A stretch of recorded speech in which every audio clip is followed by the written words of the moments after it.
नमस्ते हिंदुस्तान, नमस्ते मेरे भारत वासियों, कैसे हैं आप लोग। तो आज मैं बात करूंगी उस निर्दय 2020 की जिसने हमसे कुछ महान हस्तियों को छीन लिया। पर इस वीडियो को अंत तक देखिएगा दोस्तों, क्योंकि इस वीडियो की शुरुआत मैं करूंगी उन महान हस्तियों से जिन्होंने अपने आप को, अपने देश को कुछ धुएं में आकर, कुछ डी गैंग में आकर कुछ पाकिस्तान के नाम पर बेच दिया। लेकिन अभी सबसे पहले इसके बारे में अगर जिक्र करूं तो नाम आता है उस शख्स का जिसे कल फिर से एनसीबी का बुलावा आया, जिसके नाम पर एक बहुत ज्यादा वायरल हो रही थी न्यूज कि ये शख्स भारत छोड़कर लंदन भाग गया है। जी हां, आपने सही समझा, वही अर्जुन रामपाल, जिसका कि नाम एनसीबी में पहले भी आया था, जिसके घर से कई बड़े बड़े और कुछ चश्मदीद कागजात कहूँ, गैजेट कहूँ, फोन, लैपटॉप्स और इसके अलावा कुछ ऐसे मेडिसिन्स थे जिसको कि नारकोटिक्स डिपार्टमेंट प्रोहिबिटेड करती है, उसे भी जब्त किया गया था। लेकिन कल 21 तारीख को फिर से एनसीबी का समन आया अर्जुन रामपाल को, और अर्जुन रामपाल को यह समन दोस्तों एक हफ्ते पहले भी आ चुका था। लेकिन जनाब की फिल्म आ रही है नेल पॉलिश, जिसके वजह से, नेल पॉलिश की वजह से अर्जुन रामपाल ने इस चीज के लिए एनसीबी से वक्त मांगा था, और ये आखिरी वक्त ही था 21 से 22 दिसंबर का। तो कल जनाब पेश हुए और बहुत देर तक पूछताछ हुई उनसे।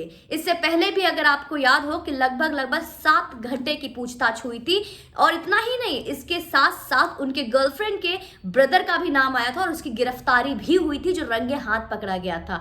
तो बहुत लोगों के नाम आए थे इसमें। तो दोस्तों अभी एनसीबी के कल छानबीन में, पूछताछ में जो चीजें उनके घर से हासिल हुई, उस बिना पे, उस वजह से उनको दोबारा बुलाया गया था। तो कल एनसीबी से अर्जुन रामपाल की क्या बातचीत हुई, कितने बड़े नाम और सामने आए, ये चीजें भी मैं आपको बहुत जल्द शेयर करूंगी। लेकिन मैं बात करूंगी आज उस निर्दय 2020 की जिन्होंने हमसे हमारे महान हस्तियों को छीन लिया, जो कि मैं कहूंगी, बात करूंगी इरफान खान के, एक आंसू भरे, दर्द भरे एक इंसान जो हमेशा दर्द में भी कहीं खुशियां दे जाता था, क्योंकि उसकी एक्टिंग जो थी वो कहीं ना कहीं दिल तक छूती थी। वो था तो इरफान खान, लेकिन वो कहता था कि मेरे अब्बा जान कहते हैं, मेरे पिताजी कहते थे कि तुझे तो भाई किसी पंडित के घर में पैदा होना चाहिए था, क्योंकि वो आज तक कभी भी कोई भी मांस मछली का सेवन नहीं करते थे। वो बिल्कुल भी मांसाहारी नहीं थे, वो बिल्कुल एक सादा सिंपल खाना खाते थे।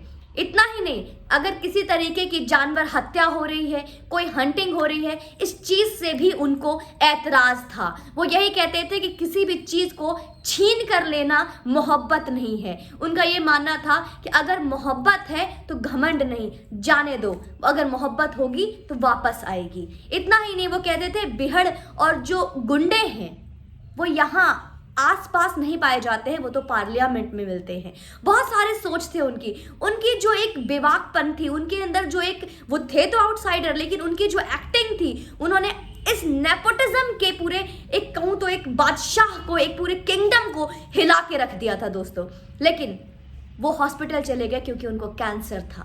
जहां हम लौटने का इंतजार कर रहे थे कि एक नई जिंदगी लेके इरफान खान वापस आएंगे, लेकिन वहां उस हॉस्पिटल से उनके मौत की खबर आई। और ये 2020 ने एक ऐसे शख्स को हमसे छीन लिया जो कि एक ऐसे समुदाय से बिलोंग करते हुए भी कहीं ना कहीं ऐसा नहीं था, ऐसा हम कह सकते हैं, मान सकते हैं। इतना ही नहीं, उसके कुछ ही दिन बाद एक कपूर खानदान के बहुत महान हस्ती ऋषि कपूर जी का भी ये खबर ठीक 24 घंटे बाद हमें सुनाई पड़ा। बहुत ज्यादा दुख की खबर थी ये। उतना ही नहीं, ये अलग बात है कि कपूर खानदान, इस चीज को हम आज तक याद करते हैं कि 2020 ने एक ऐसे कलाकार को छीन लिया। लेकिन ये अलग बात है कि उस कपूर खानदान पे कुछ ज्यादा फर्क नहीं पड़ा। कुछ ही टाइम बाद जब इस नीतू कपूर का जब जन्मदिन था, तो बहुत अच्छे से, खुशहाली के साथ, कुछ बीते 1 साल भी नहीं होंगे, बहुत अच्छे से जश्न से मनाया गया। तो वो उनका शायद ये कूल फैमिली का एक अपना एक स्टाइल होता है, शायद हम मिडिल क्लास लोग नहीं समझ सकते हैं। तो फिर भी उनकी आत्मा को भगवान शांति दे, ओम शांति। लेकिन कहीं ना कहीं हमें सबसे ज्यादा अगर झटका मिला तो प्रणब मुखर्जी सर का। प्रणब दा एक ऐसे शख्स थे जो कि चाहे ऐसा कोई भी शासन हो, कोई भी उनका, मैं कहूंगी कोई भी एक पॉलिटिकल डिपार्टमेंट हो, कोई भी एक पॉलिटिकल टीम हो, चाहे वो कांग्रेस हो, चाहे वो बीजेपी हो, कोई भी टीम हो, हर कोई उनसे खुश था, हर कोई उनके जो उनका जो स्टाइल था, जो उनकी राजनीति थी, उनका जो ढंग था, हर कोई उनके सामने लोहा देता था। मतलब हर कोई उनका एक मुरीद था, उनका फैन था और उनको कई अवार्ड से भी सराहे गए थे। लेकिन वो भी हमें 2020 में अलविदा कह गए। और सबसे बड़ा रहस्य जो आज भी रहस्य बन के रह गया दोस्तों, सुशांत सिंह राजपूत, अपना सुशांत भाई जो शायद 2020 में हमें छोड़कर नहीं जाता, लेकिन कुछ महान हस्तियों ने हमें उनसे अलग कर दिया, उन्हें हम सबसे अलग कर दिया। और ये 2020 खत्म होने को आया है, अगले महीने उनका जन्मदिन आने वाला है, लेकिन आज भी उनका ये मौत एक हत्या रहस्य बन के रह गया है। तो मैं कहूंगी उनकी मुस्कुराहटें जिसे हम आज तक मिस करते हैं, जिसे हम आज तक भूल नहीं पाए हैं, जबकि हमारे अंदर कहीं ना कहीं एक कांटों की तरह चुभती है। जब भी हम सुशांत सिंह राजपूत का कोई वीडियो देखते हैं तो एक दुख होता है, एक दर्द होता है, लेकिन कहीं ना कहीं एक जोश, एक जुनून, एक हिम्मत भी आती है कि हमें जानना है कि भाई के साथ हुआ क्या था, आखिर हत्या कैसे हुई, क्यों किसी की मौत कैंसर से हुई, किसी का हार्ट अटैक से हुई। हमें दुख है कि वो हमें छोड़कर चले गए, लेकिन सुशांत का क्या, सुशांत का क्या?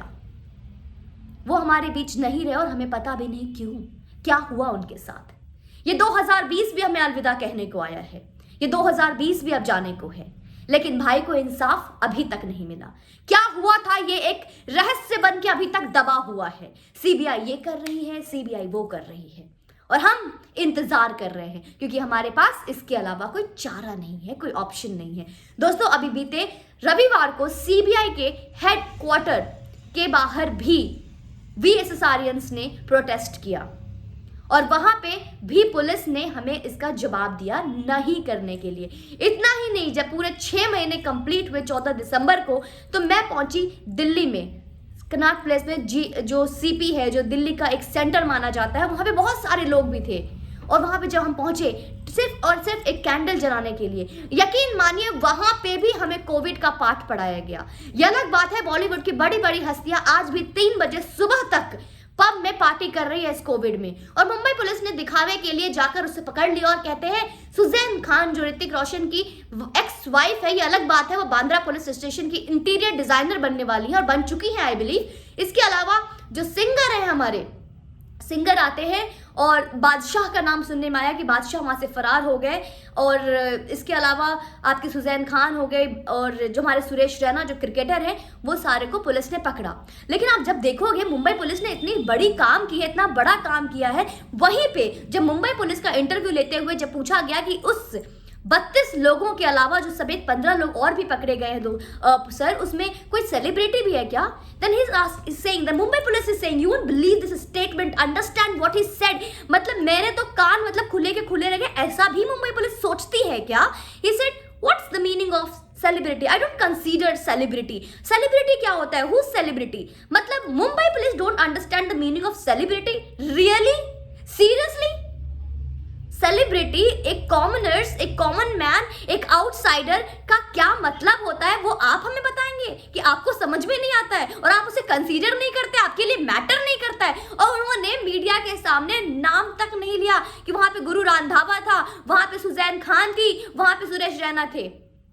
नाम लेने से हिचकिचाए और नाम लिया ही नहीं उन्होंने। तो ये 2020 में हमें कोविड की वजह से ही शायद बहुत कुछ देखने को मिला, बहुत कुछ सीखने को मिला। आज 8 महीने से ऊपर हो चुके हैं दोस्तों। शायद हम में से कोई भी ऐसा नहीं होगा, कुछ ऐसे महान लोग होंगे जिनके को प्रणाम मेरा, लेकिन बहुत ऐसे मेरे परिवार के जितने भी शख्स हैं जिनको मुझे पूरा भरोसा है कि 8 महीने से किसी ने भी बॉलीवुड का एक फिल्म नहीं देखा होगा। तो क्या हम जी नहीं रहे? करोड़ों रुपए हमने अपने फूंक दिए इन बॉलीवुड वालों पे, लेकिन क्या मिला हमें? यूं रेत की तरह हमारे पैसे गए और हमारा सुशांत हवा की तरह उड़ गया, जिसे हम सिर्फ हवाओं में ही महसूस कर सकते हैं। कहां है वो पता नहीं। तो इस निर्दयी 2020 से हम नफरत करें या हमें बहुत सारे पाठ पढ़ाए इस 2020 ने, इसके लिए हम इसको धन्यवाद कहें? इस पे आपका क्या ओपिनियन है? प्लीज बताइएगा। और इन बॉलीवुड वालों को इनकी औकात बताइए। नेल पॉलिश इज नशेड़ी अर्जुन रामपाल का नेल पॉलिश की शूटिंग के लिए एनसीबी में जनाब ने वक्त मांगा है। देखिए इनका नेल पॉलिश किस तरीके से हम रिमूव करते हैं। Be ready for that. Vande Mataram.